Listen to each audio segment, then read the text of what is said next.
Hello sir, నేను sir, hotel నుంచి. ఏంటో చెప్పు. ఏమీ లేదు సారు, నేను అనగా అమ్మవారి కోవిలికి అని చెప్పి మీ భార్యాభర్తలిద్దరూ వెళ్తిరి. రాత్రి కూడా రాలేదు. ఏమయ్యారో ఏంటో అని, రూమ్ కూడా ఖాళీ చేయలేదు కదా అని ఫోన్ చేస్తేని. అదో పెద్ద కథ. ఇక్కడ అనుకోకుండా ఇన్సిడెంట్ జరగడంతో ఫారెస్ట్లో ఇరుక్కుపోయాం. ఇప్పుడే దారిలో పడ్డాం. ఆ గుడికే బయలుదేరుతున్నాం. అవునా సారు, జాగ్రత్తగా అమ్మవారి దర్శనం చేసుకొని వచ్చేయండి సారు. Bye sir. పద పద. Hello, excuse me. ఏంది మేడం? ఇప్పుడు ఫోన్లో మాట్లాడింది ఎవరితో? అదే మేడం, మీ రూమ్ పక్కనే ఉన్నారు కదా కొత్త జంట, స్వీట్ కపుల్. వాళ్ళు అమ్మవారు కోవలని చెప్పి నిన్ననగా వెళ్తిరి. ఇప్పటిదాకా రాలేదని టెన్షన్ పడి నేను ఫోన్ చేస్తేని. ఏదో ఫారెస్ట్లో వాళ్ళు ఇరుక్కుపోయారంట మేడం. రాత్రంతా ఇద్దరు అక్కడే స్టే చేశారంట. కొత్త జంట, పైగా పండి వెన్నెల్లో. నైట్ అంతా ఫారెస్ట్లో స్టే చేస్తే చాలా బాగుంటుంది కదా మేడం. అట్లా ఊహించుకుంటేనే ఎంత రొమాన్స్ జరుగుతుందో కదా. ఏయ్, నీ సొల్లాపు. ఫారెస్ట్లో వాళ్ళు ఏం చేశారనేది కాదు, ఇప్పుడు ఎక్కడికి వెళ్తున్నారో అది చెప్పు. వాళ్ళు ఎక్కడికి వెళ్తే మీకేంది? అంటే మాతో పాటు వచ్చారు, మేమే లిఫ్ట్ ఇచ్చి తీసుకొచ్చాం ఈ హోటల్కి. పైగా పక్క రూమ్లో ఉంటున్నప్పుడు వాళ్ళు ఎలా ఉన్నారో ఏంటో అని తెలుసుకోవడం మినిమం బాధ్యత కదా. వాళ్ళు ఇప్పుడే దారిలో పడితేరంట మేడం. అమ్మవారి కోవలికి వెళ్తున్నారంట కదా, దర్శనం చేసుకొని మధ్యాహ్నం కల్లా వచ్చేస్తారంట. మీరేం టెన్షన్ పడకండి.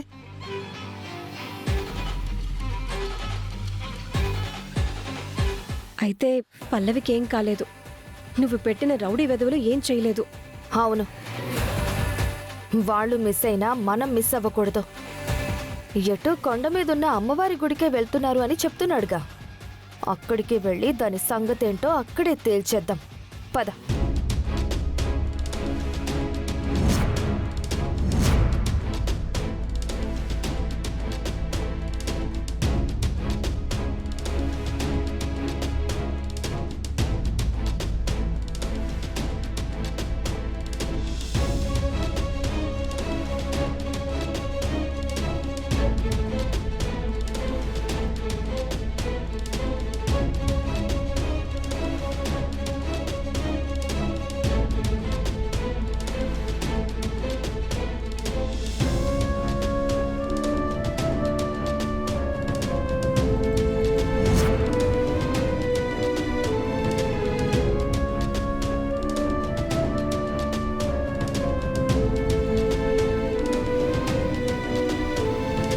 దండం పెట్టుకోండి.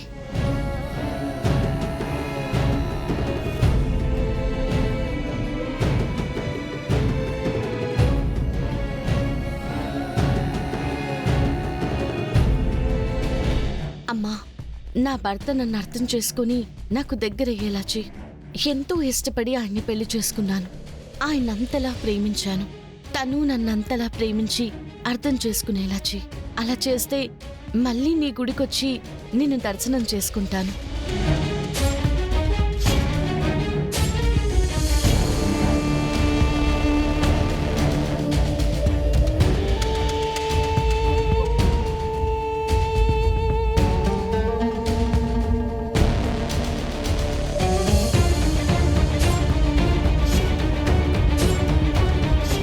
నా కోరిక అదేనమ్మా. ఆ పాట పాడిన అమ్మాయిని నేను మనస్ఫూర్తిగా ప్రేమిస్తున్నాను. కానీ అమ్మాయి ఎలా ఉంటుంది, ఎక్కడుంటుందో నాకు తెలీదు. ఆ అమ్మాయి ఎలాగైనా నాకు ఎదురుపడేలాగా చేయి. నా జీవితంలోకి వచ్చేలాగా చేయి. వేరే అమ్మాయిని పెళ్లి చేసుకుని ఇక్కడికి వచ్చి ఇంకొక అమ్మాయి గురించి అడుగుతున్నానని తప్పుగా అనుకోవద్దు. మా పెళ్లి బలవంతంతో జరిగింది, కానీ ఇష్టంతో కాదు. నీకు తెలుసు కదా, ఆ అమ్మాయి ఎవరో నాకు తెలియాలి. తను నన్ను ప్రేమించాలి. తనే నా జీవితంలోకి భార్యగా రావాలి. ఏమైంది? ఎవరో నన్ను తలుచుకుంటున్నారండి. నిన్నెవడు తలుచుకుంటాడు? ఎవరో ఎందుకు తలుచుకుంటారు? మీరే తలుచుకొని ఉంటారు. నేనే నిన్ను తలుచుకోలేదు. మరి వేరే అమ్మాయిని తలుచుకున్నానులే. అవునా, మీకంత సీన్ లేదులేండి. పదండి, రాళ్ళు పెడదాం.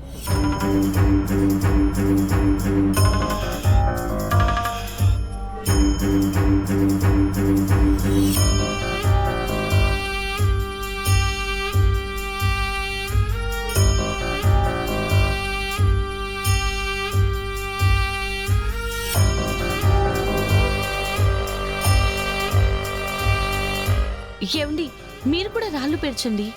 ఈ రాళ్ళు ఒకదాని మీద ఒకటి పేరిస్తే మనసులో ఉన్న కోరికలన్నీ నెరవేరుతాయని చెప్పారు కదా. అవును, నా మనసులో కోరికలన్నీ నెరవేరాలి. ఉమ్.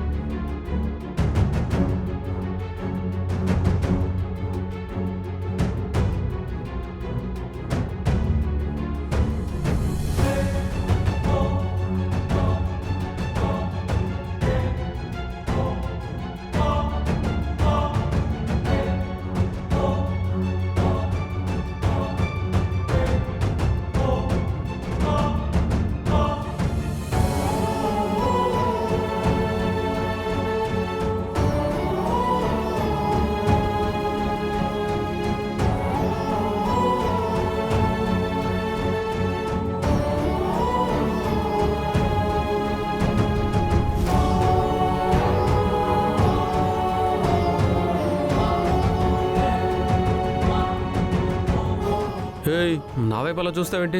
నీది రాసుకో. ఏ, నేను మీ భార్యనే కదా, నాకు తెలియకూడదా? ఎవ్వరికి తెలిసినా నీకు మాత్రం తెలియకూడదు. నీది నువ్వు రాసుకో.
ఇదేంటిటే వస్తుంది?